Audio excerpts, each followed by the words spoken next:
विश्व बैंक के बारे में पढ़ लेते हैं। क्या है विश्व बैंक? अंतर्राष्ट्रीय पुनर्निर्माण और विकास बैंक या विश्व बैंक की स्थापना 1944 में ब्रेटन वुड समझौते के तहत 1945 में हुई थी।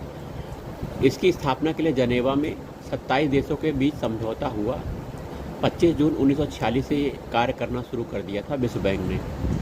इसकी स्थापना युद्धकालीन अर्थव्यवस्था को शांतिकालीन अर्थव्यवस्था में शांतिमय ढंग से लाने में सहायता के लिए की गई थी। यह अंतर्राष्ट्रीय मुद्रा कोष की सह संस्था है। इसे IMF के साथ ब्रेटन वुड्स जुड़वा भी कहा जाता है।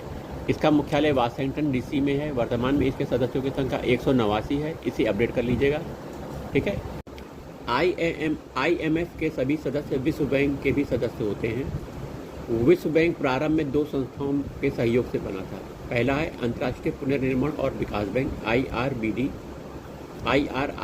IBRD, international development association IDA। दोनों संस्थाएं विश्व बैंक के अंतर्गत हैं, जबकि अंतर्राष्ट्रीय वित्त निगम, बहुपक्षीय निवेश गारंटी एजेंसी MIGA और निवेश विवाद के निपटान के लिए इंटरनेशनल सेंटर विश्व बैंक के समूह के अंतर्गत है।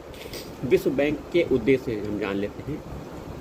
सदस्य देशों के आर्थिक पुनर्निर्माण एवं विकास हेतु दीर्घकालीन पूंजी लॉन्ग टर्म कैपिटल उपलब्ध कराना, भुगतान संतुलन की समस्या, अंतर्राष्ट्रीय व्यापार के संतुलित विकास हेतु दीर्घकालीन पूंजी विनियोग को प्रोत्साहित करना, सदस्य देशों की लघु और बड़ी योजनाओं के कार्यान्वयन हेतु ऋण प्रदान करना तथा ऐसे ऋणों के लिए गारंटी देना, युद्ध से पीड़ित देशों की अर्थव्यवस्था को शांतिकालीन अर्थव्यवस्था में परिवर्तित करने हेतु कार्यक्रम को लागू करना। विश्व बैंक का वर्तमान स्वरूप है। विश्व बैंक के समूह के अन्य संस्थाओं का वर्णन नीचे दिया गया है। तो आज वर्ल्ड बैंक के बारे में पढ़ लिए, बाद में पढ़ेंगे इसके समूह के बारे में।